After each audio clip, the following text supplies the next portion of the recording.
plant lovers, fish fans, and anyone who wants free food forever.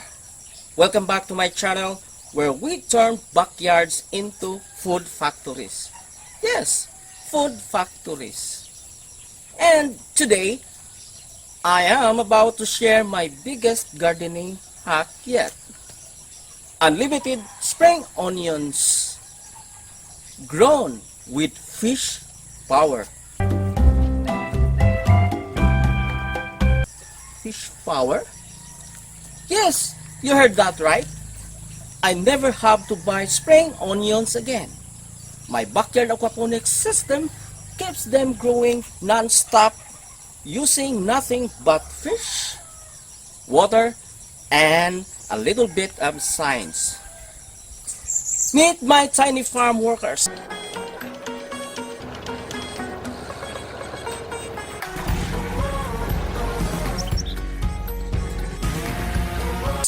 They poke my spring onions and then grow, and we all live happily ever after. Wow! Hey, holy! How does this system work? Aquaponics is like a supercharged gardening cheat code. Instead of using soil, my spring onions grow in water full of nutrients. Thanks to my fish. Here's the simple breakdown. Fish eat food, they love their snacks. Fish do their business. This is the secret sauce. That nutrient-rich water gets pumped to my spring onions. Spring onions love it. Spring onions grow like crazy, and clean water returns to the fish. It's a perfect cycle. Repeat forever. Infinite onions. It's like a tiny self-sustaining ecosystem where everyone wins.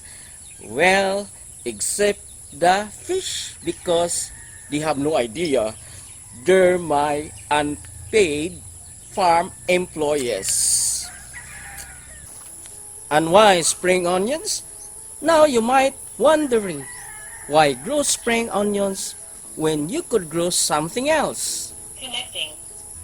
Network connected. 3 reasons. Spring onions are delicious.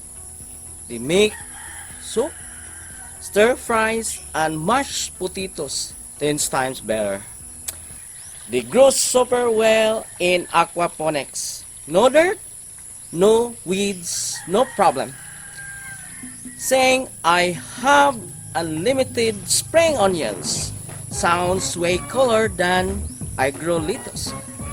Plus, store-bought spring onions are ridiculously expensive. With this setup, I basically have a spring onions ATM in my backyard. How can you do this too?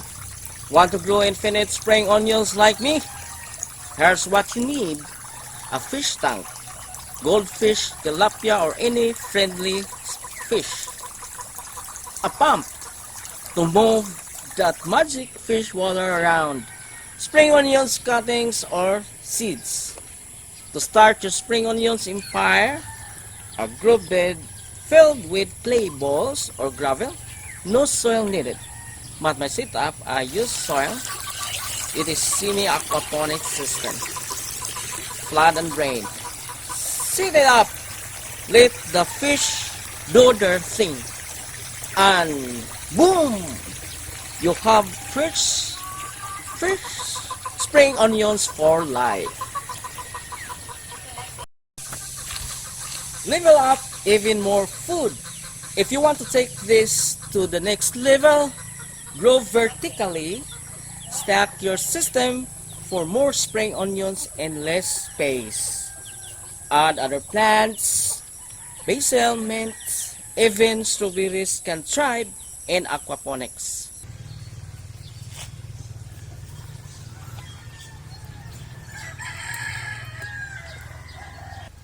talk to your fish.